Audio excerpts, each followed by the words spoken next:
This podcast is sponsored by Anchor FM. If you haven't heard about Anchor, it is literally the easiest way to make a podcast. Let me explain. First, it's free. Second, there's creation tools that allow you to record and edit your podcast right from your phone or your computer. And Anchor will distribute your podcast for you, so you can be heard on Spotify, Apple Podcasts, and so many other platforms. You can make money from your podcast as well with just minimum listenership. It's literally everything you need to make a podcast, all in one place. And it's what we here use at The Struggle is Real. So download the free Anchor app or go to anchor.fm to get started today. Hi guys, welcome to another episode of The Struggle is Real. I have two special guests with me today. We have Dominique Johnson. Hey. And we also have Devin McGhee. What's up? So today, our topic of the day is going to be Black Hollywood. So we're going to talk about everything that has to do with the African American experience when it comes to filmmaking, and just talk about Black films and TV, and talk about BET, and of course Tyler Perry. But before we get started, Dominique, do you want to give a quick intro about yourself? Just tell us who you are and how you got to SCAD. And you're not even a film major, you're a writing major. I am a writing major. So I guess I've been writing for like years. I didn't really get into it until like my sophomore year of college. And now, as far as me getting at SCAD, I just really did not want to go to a school that required me to take the GRE. and I was like, I got to find something that's going to like set me in on my craft. So found out SCAD, and boom, I got in, and I'm almost done. So hopefully, it's been worth it. But we met because you took 502, which is the intro to screenwriting class. Yes. And I really liked that class, because I said if it's one thing that I would do outside of like writing like a column or a blog or books, I would definitely be a screenwriter. Devin, give us your story. I'm with Dom. I'm not with taking GREs and GMATs. And I'll be honest, I was laid off of my job July of like 2016. And everything that was coming my way interview-wise, like I just really wasn't passionate about it. So I felt like if it was for me, I would get it. And if it wasn't, I wouldn't. And I didn't get like any of them. Like had been taken through 5 interview series and stuff like that, and done like creative projects, and like these companies took my work, didn't pay me, and they're like, oh, we can't wait to have you on the team, take my work. And then it's like, oh, sorry, we went with somebody else. So I was like, I refused to do like another creative project for an interview. And I was like, all right, girl, you got to do something. And I was like, what are you good at? Because I couldn't figure out exactly what I wanted to do at the time, but I had to figure out what I needed to do at the time. And I was like, writing is your strong point. I'd always wanted to go to SCAD. And so I was like, just apply. And if you get in, you'll go. And if you don't, back to square one.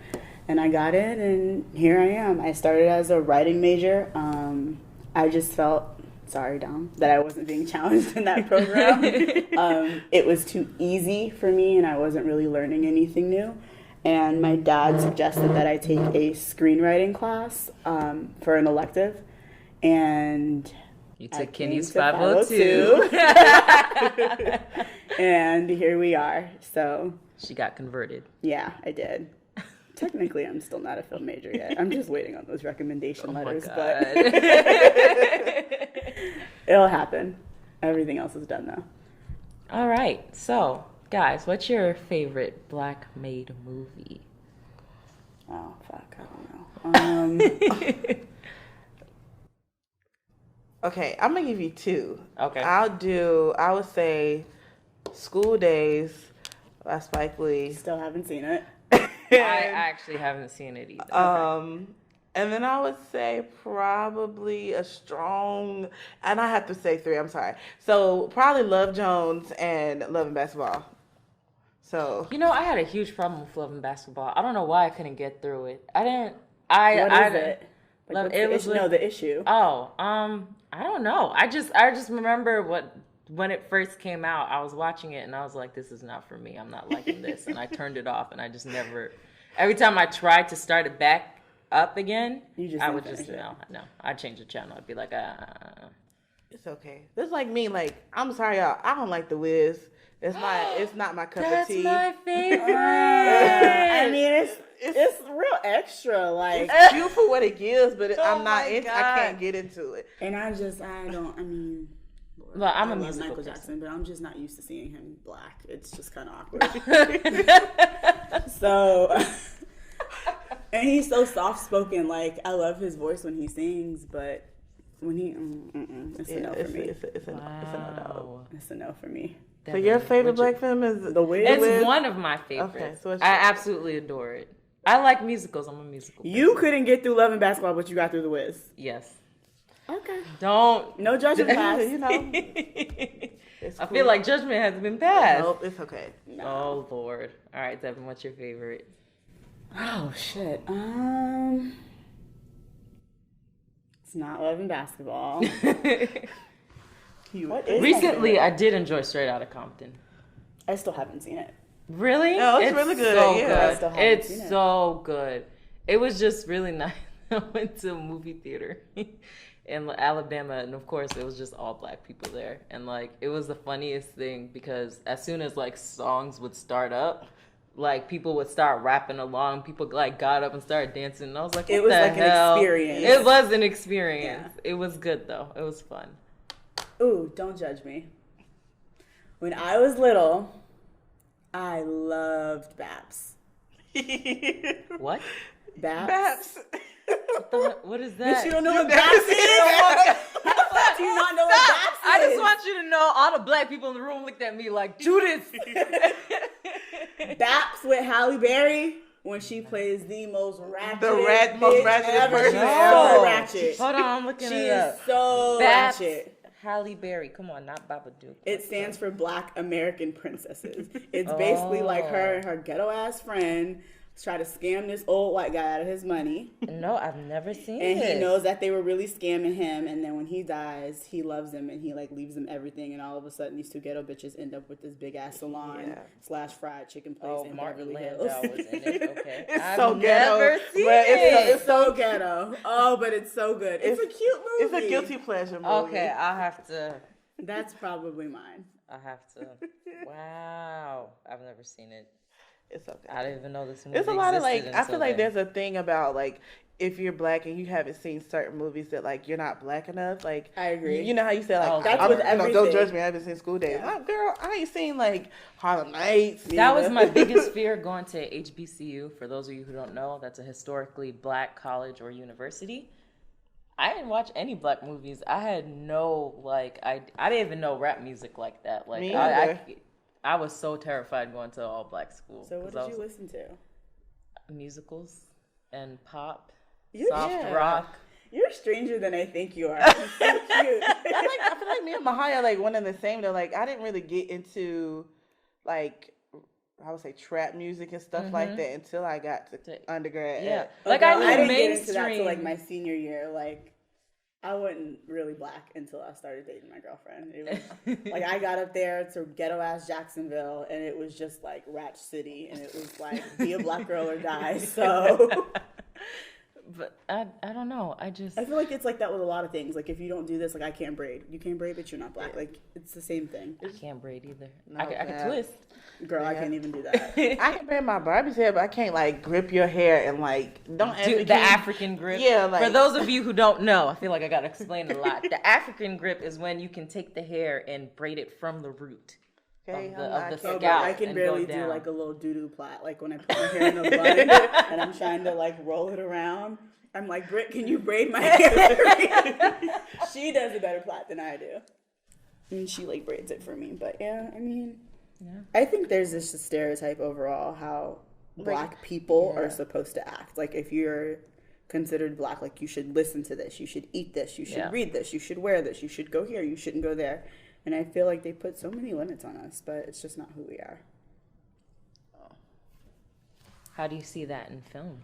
Like the transition? Because now I feel like there's a lot more of black people doing different stuff. Because we have Awkward Black Girl. We have I mean, I think there's Sugar. more diversity, but I still think the majority of black productions, whether it be film or television, is still stereotypical.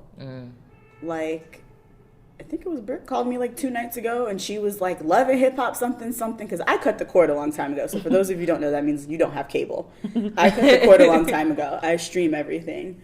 So I don't watch Love and Hip Hop or any reality show for that matter. But just like, these are 40-year-old women fighting over the same dudes, in some cases, same women, being flashy, like throwing plates, throwing drinks, like we're so much better than that. But that's the majority of Black productions. There's some type of stereotype. I agree. Dom, what do you think? I feel like, with like the exception of Insecure and Blackish, and I would throw Grownish in there too, like, it is true, like, everything is pretty much stereotypical. Like, I mean, I get my little ratchet fix from Love and Hip Hop, but I hate watching it because it's like, why is this the only thing that we see of Black women in particular? And it's just like, as far as like movie wise, I feel like we've come up better from that. Like, there's still some stereotypical images like in Girls Trip, but it was like, even in Acrimony, some of that stuff was like angry Black woman. Like, nobody's ramming their Jeep into somebody's trailer. Like, and she was what, like 16 or something like that. You see unrealistic expectations. I understand, like, a lot of stuff be like for ratings and dramatics, but it's like, you can make something really, really good and it be a reflection of Black life without taking it to the extreme. Yeah. And that doesn't mean the stereotypical shit we see like Love and Hip Hop isn't true. There are ghetto bitches that throw drinks and want to fight for no reason, and like have to wear an ankle monitor.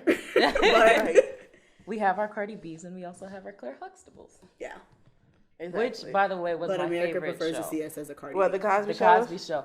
Here on this show, we're going to separate the artist from the art. Yes, we know. I mean, quoting Kenny, we know Bill Cosby, not so great. However, the Cosby Show, one of the best TV shows. It was. I mean, I'm not going to lie about that. Like, I hate that that's the way I have to see him now. Like, you know, but it's like, at the end of the day, like, he was lame to me, even as a kid, so I didn't really watch it. He was just really? Like, goofy. Yes. Wow. Like, if my daddy acted like that, I would just be like, boy, bye. Be quiet. He was just it was weird. I don't know. He was goofy to me. Well, that was kind of the point, seeing him as the TV dad in the stereotypical role of, I'm goofy, but at the same time, I give you good life lessons. Yeah. Yeah.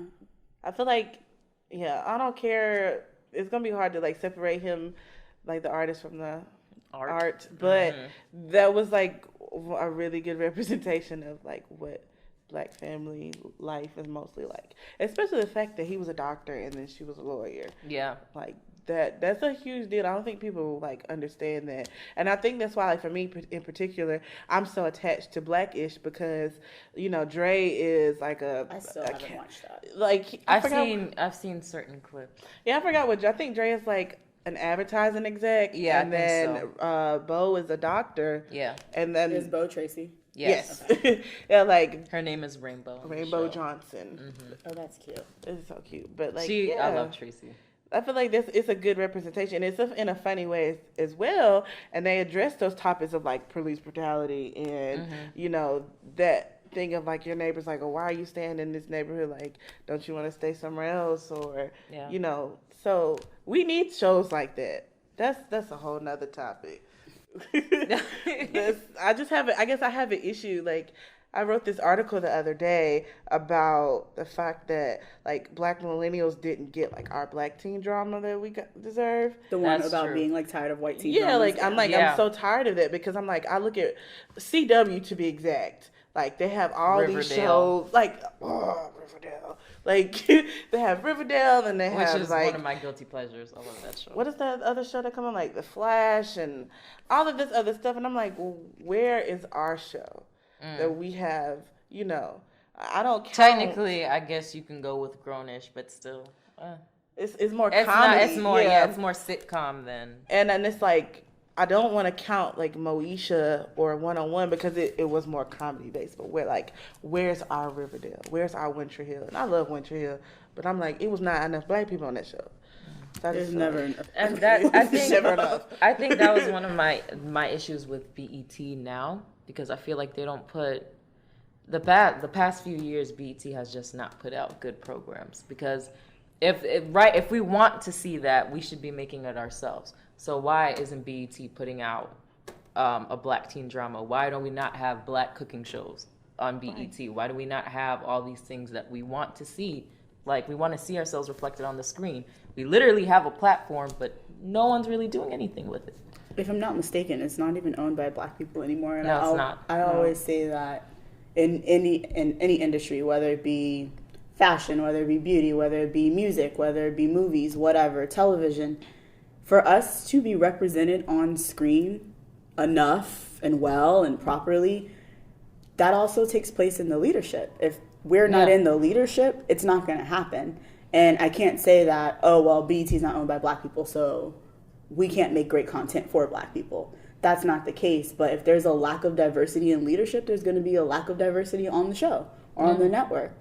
And it always happens that way in any industry. And I give credit to, say what you want about Tyler Perry. Whether his movies are good, that's your opinion and questionable. But he does own everything that he makes. Yeah. And that's something that I think a lot of filmmakers and a lot of TV show creators, especially the people at BET, should have been really strict on ownership. I think when, I forgot his name, but when he stepped down as, was it Bob Johnson? Yeah, when he stepped down and Deborah Lee came in, it was like BET went through this weird transition, and it's like the shows that they have now are actually pretty good, and they would probably go far. It's just like, I don't think they take enough time to really sit down and like write and figure out, well, where's this story going? How can we make the show better? How can we project? How can we do better with marketing? Like, what was the show, The Quad or something? Oh yeah, like that's terrible writing. The Quad is like, it has terrible writing. And then like when the game got switched over to BET, it took that show. Like I used to watch it before it got switched to BET. it was so good, and it's then like it just like drug it through the mud, and I was like, okay, I can't do this. I feel like in a sense that BET kind of tries too hard. So they're trying to do so many things at one time. So like right now they're getting ready to, they got rights to Hit the Floor that was on VH1. So I don't know how I'm gonna feel about that, because I know it comes on next week. But it's like, are you gonna do the same thing that you did to the game? Well, I already know they are. I mean, I don't think, is it Logan Larice? I don't think she's in it anymore, but No, I know not. Tiana's in it, and I just feel like Tiana trying Taylor? too hard. Yeah, I think they hop on like the culture, like this whole we do it for the culture thing. Like they hop on the trend. Tiana Taylor, But that's the I thing. love her. You can't, She's hot. You can't follow trends. But you can't not and produce original great content. Yeah. Like there's no reason, like you said, cooking show. There's no reason BET shouldn't have a black cooking show. Aisha Curry exists. Yeah. She got a whole deal with She should have Oprah. had her whole thing. She has a whole deal with Oprah. BET Yeah, but could've it had shouldn't that. be on OWN. It should have been BET. It could have been on like, BET. Power should have been on BET. That would have made BET. Yeah, That would have been it. Yeah. That's a whole nother. That's the thing about BET. I feel like hopefully now that Deborah Lee is, she stepped down, they're gonna realize that, okay, we need to use our resources and we don't need to follow trends, because that's the thing. Because even their new show they have called In Contempt, which is basically like Scandal. It's not, to me, it wasn't all that. I saw the previews for it. I wasn't impressed. Yeah, I'm like, I wasn't impressed. I'm just like, we don't take enough time. So it's like, it's too many opportunities that we can do. It's too many black writers out here trying to make it that we can't make a show that's good, and or we can't reflect ourselves in the right way. Like, I'm tired of turning to BET, and I'm no shade. Like, Tyler Perry movies be playing like all day, every day. It'd be like Daddy's Little Girl, Baby Boy next, and I'm just like, dang, this Diary Christmas, of a Mad Black Woman. I'm like, why are we playing this Christmas It's in not even February? Christmas. Like, stop. Like, the same movies in rotation. We just got to do better about this stuff. I think it would Speaking take of Tyler- BET full restructuring, honestly, Yeah. to get it together. Somebody needs to be like Donald Trump, come in and just tear everything down and build stuff right. I will say the one channel I feel like that's really representing us in a good light is definitely Oprah's network. Oh yeah, I love like everything on her network. Oh my God, the show Greenleaf. That's great, my shit. amazing, Such a great love show. Greenleaf. Queen Sugar. I don't know if y'all ever watched it. It's amazing. Like I'm behind. Oprah, she know what So she behind. doing. She knows what she doing. That's probably why her and Tyler Perry ain't. You know, she ain't gonna be on the network no more. Oh, they got some issues. Yeah, like he had like a deal with her up until I think 2020. So probably like the have and the have-nots and if Love You Is Wrong and Meet the Pains, all of that's probably gonna go away and either move to BET or it's gonna be like series finale. Maybe he'll buy BET. Wouldn't be surprised. He don't need that. Maybe he could be a silent CEO. Let somebody else take over. But Tyler Perry. what do you think is wrong with Tyler Perry movies? Right? Because you see so let's you not see say people anything's who wrong, love not wrong. What because doesn't excite everybody's you art about is them? somebody else's shit. That's their That's opinion. And their vision. But I just think it's like blaxploitation to me. Like they used to do blackface and they used to make us dance and they used to make us box for their entertainment, and then I feel like the old big titties, saggy hanging, tall ass, cussing granny, cooking in the kitchen, beat your ass. Like, that's just so stereotypical. Like, my granny doesn't do that. Neither one of my grannies do. Now, one of them cusses like that, but she's also petite. You got an interesting family. I do. Yeah. I wish I could link the scripts that you wrote on them. Kitty's always like, is that real? Is that Yeah. a person? But I just think it's like, we can relate to it because there are family members that are like that. But I think he built his empire on stereotypes. Well, he does have a very like specific you have a drug target addict audience. mother, and then the father picks it up. Then you fall back into the church. Black people think the church fixes every fucking thing. Like there's just too many stereotypes. That's not a lie. I think that's very true. For me, when Tyler Perry wasn't making movies, I enjoyed it. Because it was one of those... Just the plays. Yeah, we were I just doing really the plays. enjoyed the like plays. the plays. I will say that. The plays, I was like, oh, this is going somewhere. It was because at the time, it was just like, this is just something for Black people to do. This is something that we can, like, celebrate. And, you know, but then it's like when he moved over into, like, film and television, I'm like, And the problem that I really have with him now is that he has too much creative control. Yes. Because...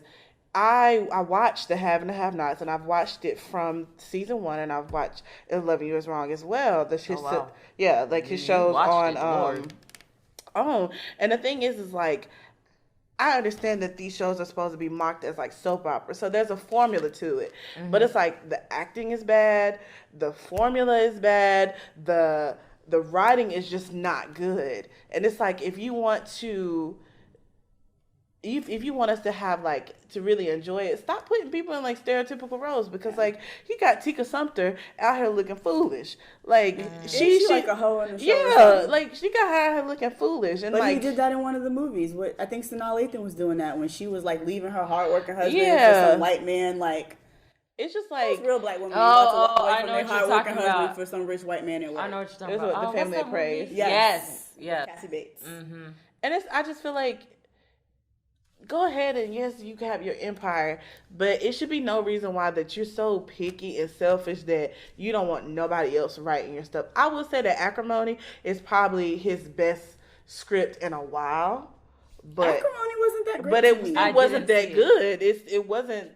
I only wanted to see it because Taraji. Because I know that is the only reason I went to see it. However the script was, she was gonna be a 3-dimensional character and bring something to. But there's still areas. Here's what I mean, love and hate about Taraji.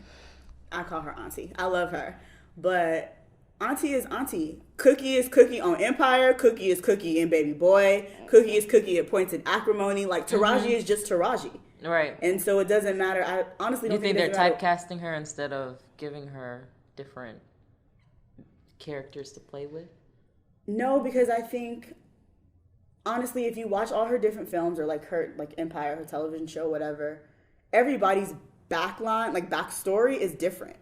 She really could be a different person, but Taraji is just Taraji. I just think the way she acts, it all comes out to me as like, look at Cookie. Look at what was an Yvette. Look at Yvette. Yeah, Yvette.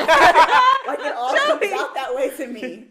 So, and I love her. I think Taraji's a great actress, but could Taraji be in like this is so fucking random, a Titanic? For me, no. Like Taraji is always going to be in a Taraji role. I can take her in Hidden Figures. I thought she did really well. Yes, she did really well. And I liked her in The Curious Case of Benjamin Button as well. I still haven't seen it. It's cute for what it is, but I mean, like, I remember it was a book first. Yeah, so I feel like she could do it, but you know, we see her in so many roles like Cookie Lion that it's hard to like transition. Like for me, because she does them so well. Yeah, like I could be, and that might be what. Like I couldn't imagine seeing something of Kevin Hart and him being like super serious. I'd be like a Denzel Washington. Yeah, I couldn't do it, and I think that's the thing about Taraji. Is that it's hard to see her because she's a great actress. I totally forgot about Hidden Figures. Like she was brilliant in Hidden Figures. There would be no Hidden Figures without her. Yeah. But I'm just so used to seeing her in that role. But then it's like it's no different than like I feel like Viola Davis gets typecast. I feel like Octavia Spencer gets typecast as well because they always play like the maid or like it's just like. But I really like Viola in How to Get Away with Murder. Yeah, she do that. She plays a very complicated character. Yes, She does it well. Speaking of like, okay, shout out to Viola giving me an internship this summer. What's up? Okay, so I have an issue with Shonda Rhimes because I am all for like Black Girl Magic, but I feel like all her shows have stereotypical Black women. To an extent, yes, I agree. Because, like, okay, in Grey's Anatomy, we got Dr. Bailey, and she, the angry Black woman, you know, she can't be vulnerable. Then we got, you know, Scandal. Olivia's a hoe. She was a hoe. then you got Annalise. She's powerful, but she's a powerful hoe. So it's just like, I understand that some of these things happen, but it's like, why do we have to continue to put Black women in these roles? Like, why can't we just be regular people? I know it's all about race. Well, I hear what you're saying, but then you also have to remember this is television and film, so things have to be exaggerated. So there's gonna be a stereotype. True, but every lead white woman isn't a hoe. That's also or true. Angry or whatever. Like our stereotypes are. Like even in Black Girl, Insecure. Like what's the bestie's name? Molly. Mm-hmm. First of all, I don't know why they chose that name. That is so far from a Black girl name. And two, Molly got money, but Molly does her shit. She hoes. So it's like you can't never be powerful and successful and married and have a decent relationship. It's like, all right, well, if she gonna be successful, but she gotta be a hoe. Like they don't coincide. Like they shouldn't work in tandem. But circling back, who is your favorite Black actor or actress or director? This is a good one. I feel like it would be a mix between probably Spike Lee, and as far as like producer wise, I would say Will Packer because I like love all of his productions, well, majority. And then actor and actress. This is tough. This is really hard. I feel like I'm gonna go with Denzel for actor. I think that's like everybody's. Listen, he's just up there. And there's nobody better. I would say Oprah for actress. Yeah. Really? Yeah, I love Oprah. All right, Auntie. Yeah. As far as like my favorite one, probably Color Purple. Like, yeah, she did the she did the thing. She killed that shit. Yeah. She did. Actor, I'd probably say Denzel. Like, you just can't. That's everybody's. Yeah. Like, there's nobody better than Denzel Washington. Actress. That's hard. Mine is probably okay. I'm gonna have to give you like 3. Sorry. It's okay. Go ahead. It's gonna be a mix between Angela Bassett Oh my God! Can we talk about how this woman has never gotten an Oscar, and she's been in I don't understand. She should have got one a long time ago. Yeah, she definitely would have got one for What's Love Got to Do with It. Yes, for that definitely. Angela Bassett, Taraji, just because I just love that she is just herself. Like I feel like if you met Taraji in person, she'd be the same person. She's gonna be the same person that you saw on TV. There's an authenticity about her. Yeah. And then a mix, like throw Viola in there, only because like there's not a woman that can make me cry in a role like Viola will make you cry. Like in Fences, it was like, oh shit. It's not. It was like, oh, it's real. Yeah, it's real. Like, is she all right? Did y'all have to take a 2-hour break after this? That's it. We're shutting down production for the rest of the day. For me, male actor. Since y'all said Denzel, I'm not gonna do Denzel. I really like Will Smith. I like him because he can play different roles really well. Like he made me feel in The Pursuit of Happiness. Oh my God, cry like a baby. Right? Like a baby. Yeah. He plays a badass in I Am Legend. Yeah. Whether that was a good movie, we'll leave that. But he was a badass. And then like he makes you laugh. And then he can also rap, which is like, I don't know. He's very talented. He literally has the best Instagram. Like he does. I don't care. It's like the best Instagram. Like, Instagram so late. Has like the best Instagram in the entire world. But that like I feel like if you're around him, you feel that like positive aura, and I really enjoy his acting. He gives off really good energy. He does. On screen, off screen, exactly. Jada's a great actress too. Okay, if y'all haven't watched Red Table Talk, like I haven't watched it. It's so good. I just don't feel like crying. It's on Facebook. No, there are some like she's talking about losing her hair, and like when I read that Willow was like trying to cut herself, I was like, okay, bitch, you're just not in a place in your life that you can watch this and not have a full breakdown. So, it wasn't like. It's not like she talks about it in an environment where you feel like, okay, I'm about to cry. Okay. Yeah. It's like open, loving. Okay. Exactly. Yeah. Like there is a level of comfort when you watch it. Like you feel like you're at home sitting at the table with them listening. And they don't get like overly emotional to where you're like, oh shit, I need to put this on pause real quick. But she's a great actress. Not my ultimate favorite, but yeah, I love Viola. So she's my number one. I hope you get to meet her. While you're in LA. I'd be knocking on Julia's door every day like, where I at? Where your wife? Is she coming through? We gonna see her next week? What's going on? Yeah. And she rocks an afro really nice, really well. She does. Her second favorite actress, Jennifer Lewis. Really? Yes. That's Black Mother, okay? Mother. That's crazy. Right here. Can you please tell me if it's good because it's on my Amazon book list? I am on chapter 5, and sorry for the people who don't know, she has a book called The Mother of Black Hollywood, but it's such a good book. She makes me laugh. She's funny. She is. Yeah, she's hilarious. When she get on Instagram singing, honey, I just be cackling. She does it all. She does.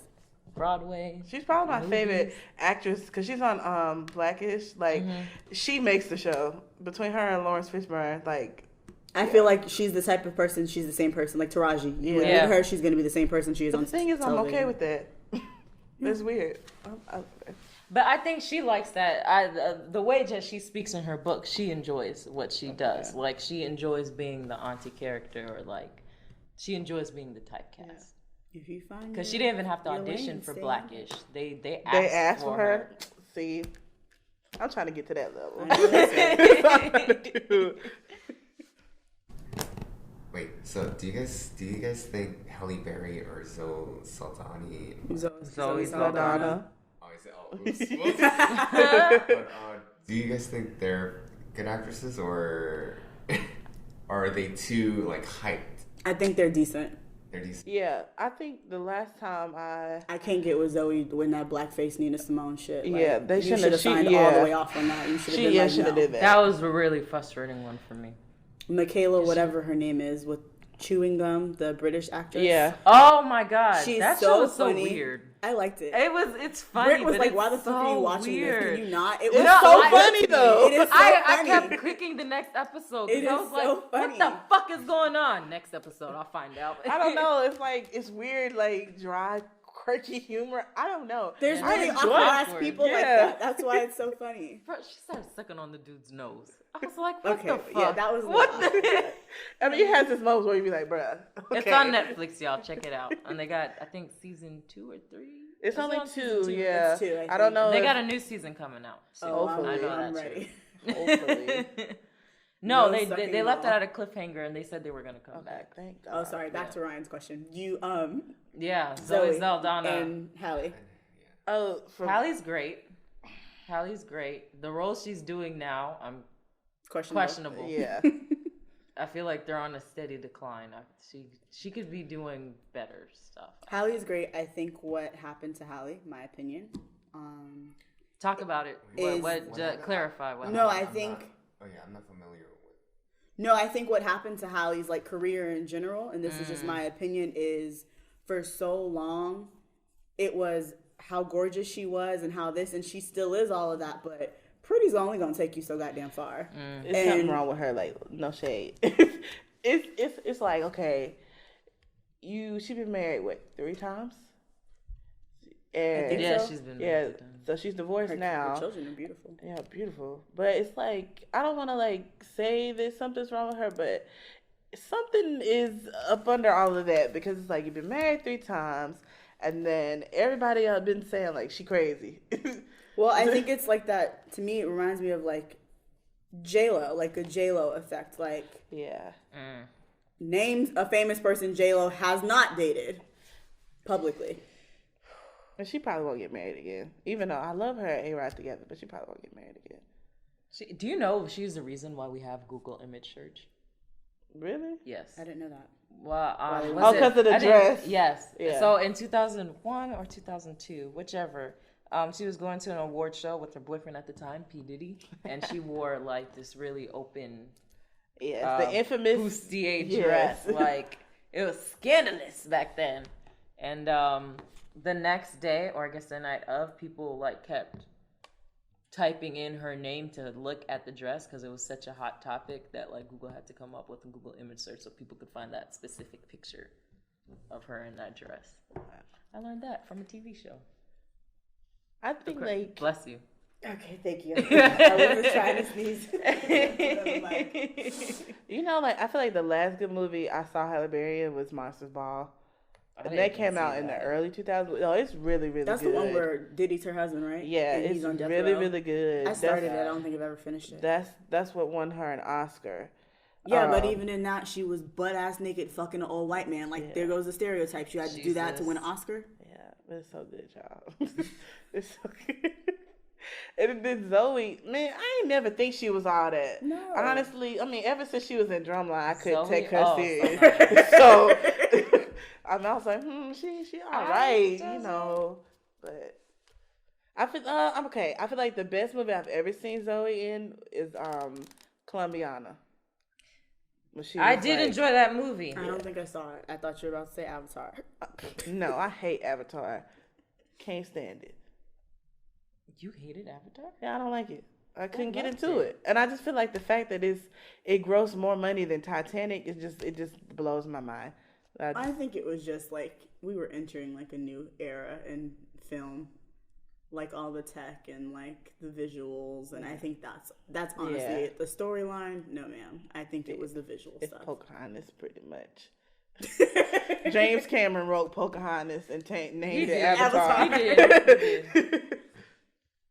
All right, question for y'all. Okay. What did you think of the Monique boycotting Netflix topic? I've always wanted to know people's opinions on that. You want to go first?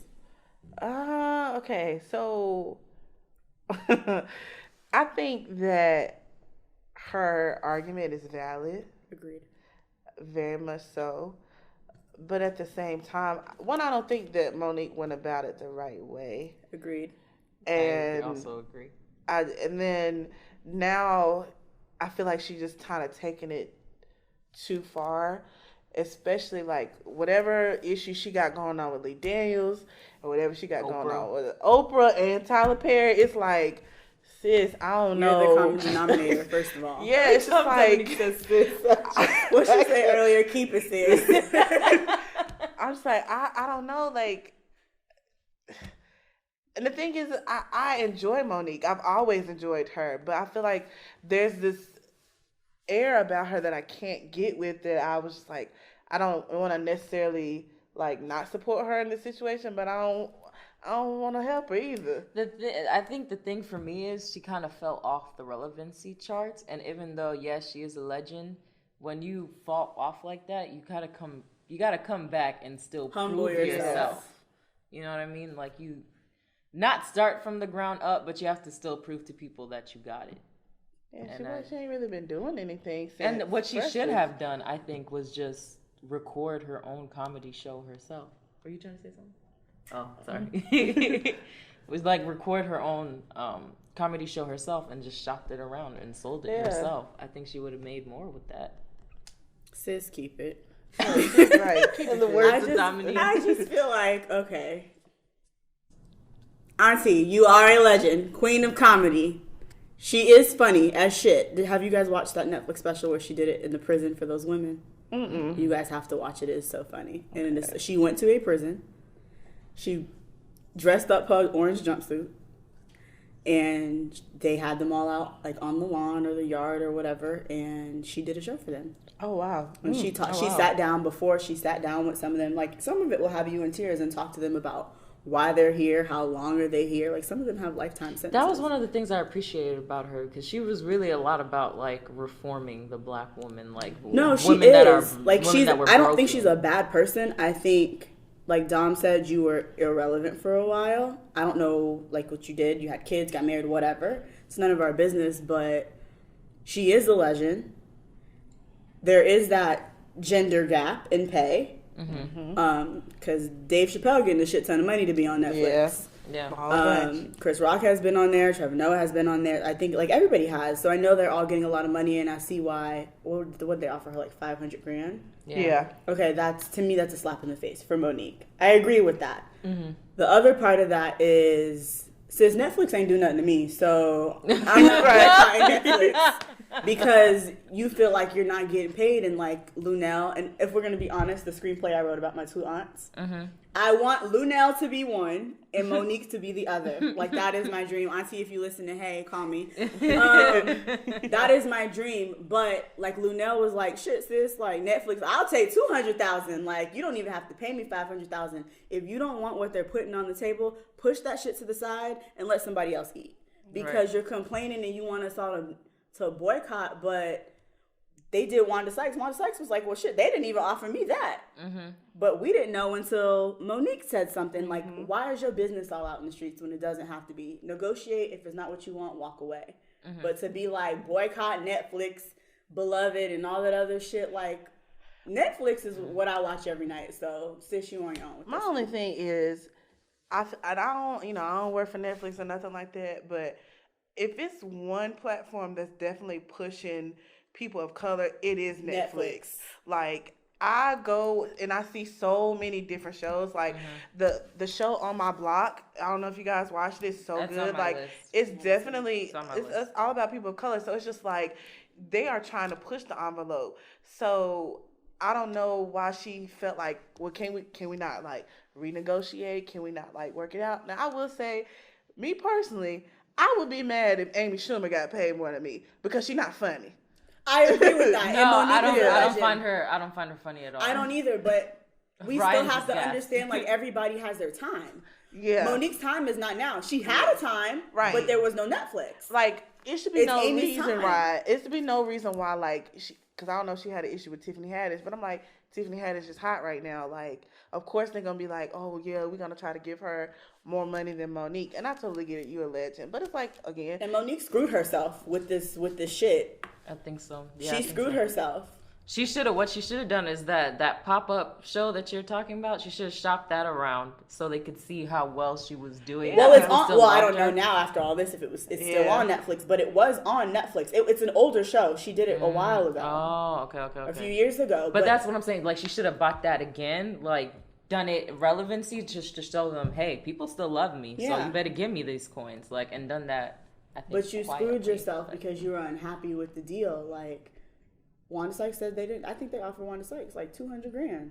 Yeah, and that was also, I believe, when Netflix was first coming out with comedy specials. So they didn't even know. So this is before Netflix had money for real. Right, and knew that comedy specials were going to be a thing. Exactly. Yeah. So this was pre-success. And I'm all for it. I mean, we had a conversation earlier about like not settling for deals and shit like that. But if you don't want what they're giving you, I can't tell you what you're worth. You have to know your worth. So if $500,000 is not enough for you, more power to you. But to throw it out there for the world to know and then expect somebody else to want to work with you, you're a problem. So why would anybody want to pay you anything? And I read something the other day that she feels like she got blackballed from Hollywood. And it was an interview with Lee Daniels, and he was just like, no, like, you need to not. Yeah, like if anything, like, I specifically asked for you to be on Precious, like, and the thing is, and now that me being in Kenny's class, I understand like how budget works now, and I know they didn't use a lot of money to make Precious, so it's like that was a low budget, I believe. Yeah, so actually, it's just like if the money wasn't there, like, I just don't understand why you'd be like, I didn't get the money I deserve from Precious. I'm like, but that wasn't even in the budget. But you won the Oscar. It wasn't. It was supposed to be one of those like. I low thought her budget career was movies. going to change after she won that Oscar. I thought so too. And it was like she went ghost after she won that Oscar. But that's what I'm saying. And that's when she should have kept working. Because I think after that is when she got married.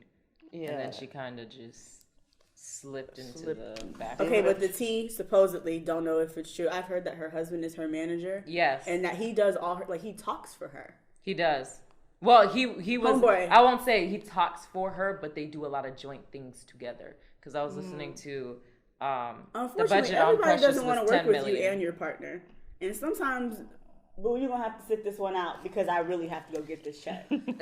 If you listen to the Breakfast Club, I love them so Charlamagne much. is so cute. Charlamagne the God is so funny. He is so. Yeah, he's so funny. He's to me, he's like the extreme black version of Kenny. Yes. Just a little bit. He just says whatever the fuck he wants to say. Yep. Kenny holds back a little, but yeah, Charlamagne is just I think that's only because there. we're in a classroom setting. Yeah, I feel like if we were on set, it'd be a whole different story. Yeah, I feel like he's a But if you listen to the interview that she did with them, he actually gets on the phone and does the interview with her. And, like, it's both of them talking. Nice. Oh, because I saw a clip on Instagram, and I saw her in the studio with Charlamagne. I didn't know he was on the phone. Yeah, he was on the phone. They called him in. They had him on the line. And she let him talk. And it was weird because she calls him Daddy. So, like, she was like, Daddy, go ahead and talk. And I was like, oh, well, I don't really like that one. But okay. But keep that at the house. Only in the bedroom. But yeah, and the budget for Precious was $10 million, so that's a low budget. Yeah. Yes. I don't know. I think we should explain like $10 million is considered low budget film. Because. Oh, gotcha. Go ahead, Ryan. You got the explanation. No. You guys go ahead. No, go. All right, so like big budget, like in studios, I think what is that gap again? From like from 0 to 10 mil is considered low budget, I think. Well, 10 to anything 20 is low when they is mid, spend and $100 million make these dumbass superhero movies. Well, that's with the exception of Black Panther. Who we finally convinced. Okay, I want to get into. Don't even go there. Because I'm gonna just be mad. But does he listen? Kenny? Yeah. I have no idea. We need to make him listen. Yeah. It's gonna take him like 3 months because it only took him forever to see Black Panther. Oh God, that man. I don't know what the hell we're gonna do with him. Michael Kenny. Sorry, we talk about Quinn a lot, but we also have another teacher called Michael Kinney, and He is amazing. I do love him. He is very amazing. Definitely up him. there. We gave him a black certification card. Oh, We made him a black woman. Can we talk about the black certification, the black card, and also like how do we get it? How do we get it? Brian was like, "Am I also invited to the cookout? Do I get a card?" Yeah, you're ratchet. I was like, "But Brian, you don't need a invite card. him. You're a Okay. minority. You just come. Just come. You're a guest. Exactly." Okay, here's the thing. There's this level to how you get an invite to the cookout. I feel like we're giving out too I just many have to invites. say this. I'm sorry. When I told Quinn he was invited to the cookout, he thought it was a real cookout. Well, remember when I said office tea in like one of my videos that I shot? And he was like, "What is tea? What is office tea?" And I was like, "Quinn, you don't know what tea is?" I was like, "Do you know what shade is?" He's like, "Oh, I know what shade is." And I was like tea is gossip. Like, he had no idea what it was. He really thought that we were going to have a real cookout because he was like, "I can't go. I'm not allowed to fraternize with students." I was like, "Oh, Jesus." I invited Toby to the cookout before he left. Yes, he was like, "I'm bringing the Henny." He was like walking around telling people he was invited Yeah. to the cookout, and he was bringing the Henny. Listen, I showed him how to do this. he Well, looked I at did it. this He doesn't in do one it. He class. did it in my does not class do one it day. right. He doesn't do it right. He He's goes like- all the way like his nature. No, Toby, that's not. And he was I like, was "I'm like, going what to are the you trying to cookout and I'm do?" bringing the Hennessy." Because he asked Tadzie, he was like, he did this. They were talking about something going back and forth, and he did this. And I was like, "What are you trying to do?" And he was like, "You know." And I was like, "You mean this?" And he was like, "Yeah." It's because he saw me do it to him in one class because he was, you know how he likes to tease students. Yeah. He was talking and he looked at me and he just kept staring at me and I was like, what you looking at me for? What you want? And yes, he attempted to keep doing that and it didn't work. But yes, talk about the black certification. I feel like we be throwing it out there like now. Like, for example, I was on Twitter the other day, and Wait. Talk about what it is. What it Okay, so pretty much, it's basically like if you cool, and you get to be invited to be hang with all the black people. So, for example, say you do something like you go out and you do a dance and you on beat, and you rap. It could possibly get you If you're a non-person of color. Yeah, could possibly get you an invite to the cookout. But now we kind of throw that thing around a little bit because it's like somebody could tap their foot and they're like, "Oh, they come to the cookout." I'm like, but why do we continue to do that? Like, nah, I don't know. And just so you guys know, the honor of bringing the potato salad to a cookout is I the think when highest we honor invite you people can to the receive. cookout, you shouldn't bring shit. Just because I invited you don't mean I trust your food, bro. keep the potato salad, Keep Karen. all of it. Keep it, Karen. we don't want it. I had to tell Kenny he could bring the potato salad because when he found out that Toby was invited, he was like, "What the hell? You guys are just giving this card out to everybody." I was like, okay. You can bring the potato salad. That's the highest Kenny's honor. about to lose his card based on his behavior. You better stop Real playing. shady. But that's... Yeah, okay. I can't fight. You know with what? these people no That more. should be a show that somebody comes up with about. You know, remember that script that I wrote about the four guys, and it was like the you can't say the N-word. Somebody need to do something like that. I don't know. Maybe it's gonna be you, Maya. I don't know. See? I write comedy, so I can't address that. Oh, Lord. But, yes, Ryan, you have to do something pretty spectacular. Okay. And do something for the culture as a non-person of color. So let me get this straight. So minorities can't get the black card, other than like if you're not black but you're also a minority. If you're a minority, Uh-huh. you don't get the card. You just get the invite to the cookout because you're already a minority. Okay, all right. I'll take that. Ryan, you're You invited can bring to the the cookout. It's potato okay. Just bring the napkins. Bring some Coke, some Sprite. Thank you guys. Oh my goodness. But Dom, you went to an HBCU. I did. How was your experience with that? Ooh, oh my God. It was the best freaking 5 years of my life. Oh my God. Like, I can't describe it. It's just like, it's like ice cream on a Sunday, hot Sunday. I don't know. Like, it was just like the best 5 years of my life. It was. There's like nothing like an HBCU experience, and I will always say that if every black person gotta have the experience, like, there's just no way around it. Now, sometimes I feel like if you go to like a predominantly black school in high school, then you already kind of have that sense of the HBCU experience, so you may not necessarily feel like you need it. But I know, like, for me, I went to none of the predominantly white schools, so I was definitely like, it was a culture shock for me. We truly do have a similar background. I was like, yeah, all these black people here, and it's just so many different shades. Hey, cousin. I'm like, oh my God, and it was just like a huge culture shock for me. But I feel like I definitely would not be who I am today had I not gone to an HBCU. I felt going to an HBCU, I felt the most comfortable in my skin and learned to accept myself.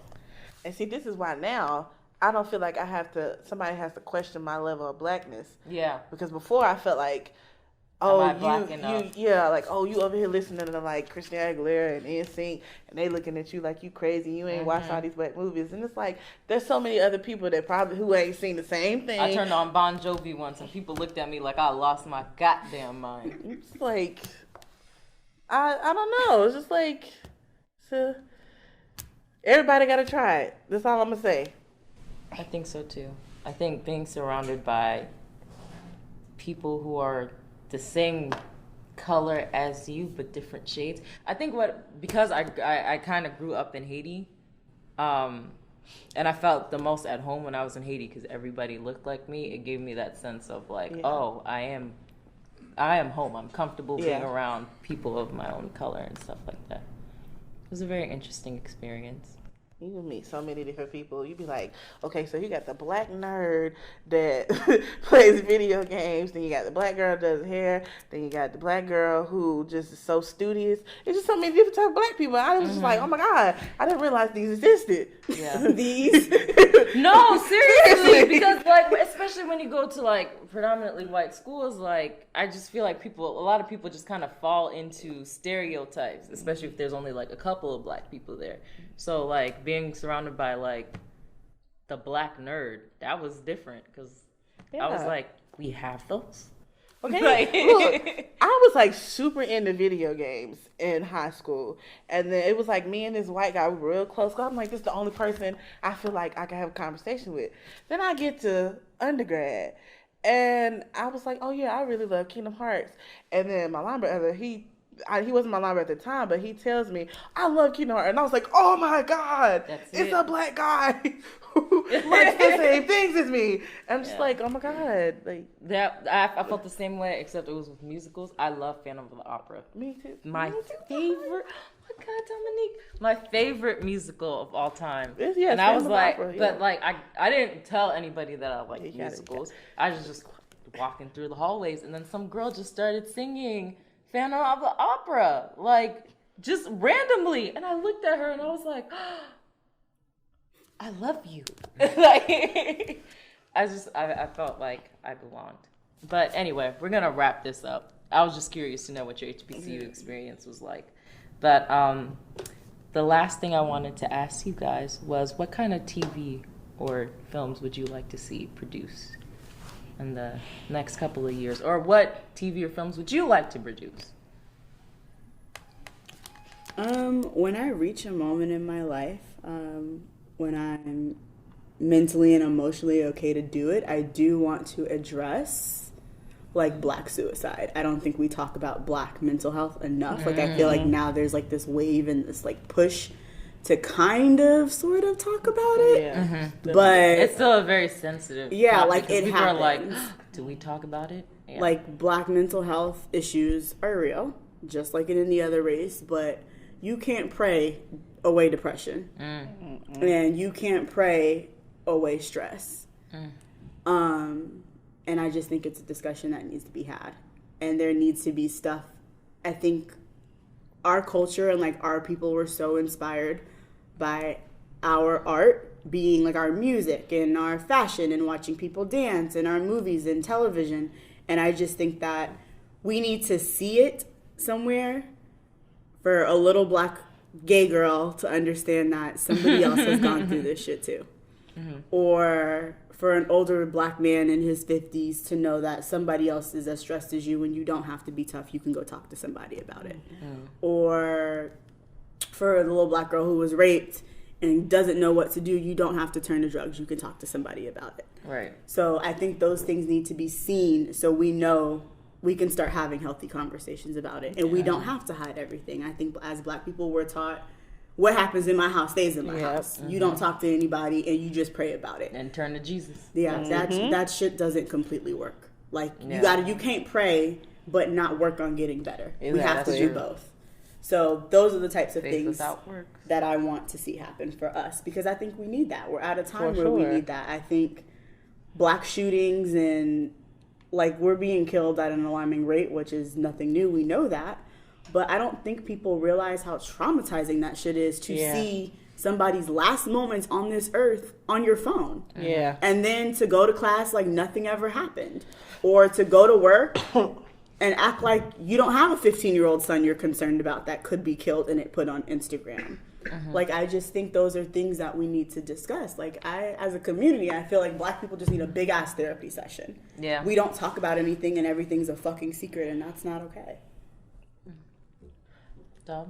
For me, I probably, if somebody doesn't come up with it in the next few years, I am going to give Black teenagers their Black teen drama. They need it, girl. They need it. Like, I just feel like there's too many shows that show what white kids go through. And I'm not saying that we don't go through similar issues, but imagine somebody being raped and then having to go to school and dealing with, like, issues of, am I good enough? Am I going to pass the test? Am I going to get into college? Am I going to go and not be seen as this stereotypical Black person? Because along with the social issues that you have going on, there's that discrimination that's going on top of that as well. So I feel like there needs to be some type of medium. So hopefully, I know Issa Rae had pitched it to somebody, but hopefully she working on it or something, because it needs to happen. If not, I'm going to do it. Cool. Do it. What's yours? Mine is, I kind of want to do it from the first generation, I guess, immigrant mindset of like, because the thing is, growing up, like my mom, bless her heart, she didn't mean it in a bad way, but there was this mentality of, you're not Black, you're Haitian.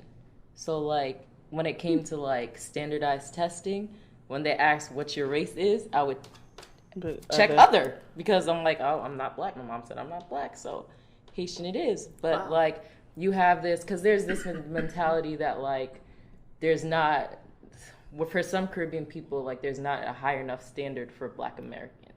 Like, they don't like the way they present themselves or the way they act because of the stereotypical roles that they see from abroad. Gotcha. So they don't understand that, like, Black Americans aren't that stereotypical, as strange as that seems. So, like, my mom would always be like, no, you're not Black, you're Haitian. And so, growing up, that was kind of a weird mindset, because I realized that, like, when white people look at me, they're not like Haitian. Yeah, they don't They see see Black. Yeah, exactly. So like, kind of growing up with the mindset of like, I might be superior, but I'm not, and that doesn't make sense. I don't know. That's just portraying that mindset, because I feel like that's something that's not talked about. Because I've never heard that perspective. That would be really interesting to see and to learn about. It's real, because there's a lot of like, not just like Haitian people, but just like Caribbean people in general, that like have that mindset of, we're a little bit more superior than you guys, but you get here and you realize you're not. Right. So you have to like break out of that mindset, like it doesn't exist. So that would be something I think I'd like to pursue. It I could don't know. work. I can see it. Just, you know me, it's hard writing personal stuff. I hate it. But it's hard for everybody. You guys learned my whole life in the first 2 weeks of class. But yeah, I enjoyed our talk, guys. I This did positive. too. I thought we were talking so much. After 33 minutes, I was like, damn, Dang. damn, this feels like it's been an hour. But thank you for joining on the show. Thank you for your having us. Your Instagram handles will be in the description. Check them out, guys. Devin is a Glossier rep. Yeah. And she also has her own skincare line. Kind of a beauty disruptor over here. And Dominique, we're going to see lots of movies and novels from Dominique soon. Yes. I have a blog. I don't Oh, update true. it regularly, so sorry, guys. But you can go look at the past stuff. It's queendomsize.com. Thank you. Okay. Text me that so I can put it in the description. And yeah, that's it. See you guys next time or next week. Bye. Bye.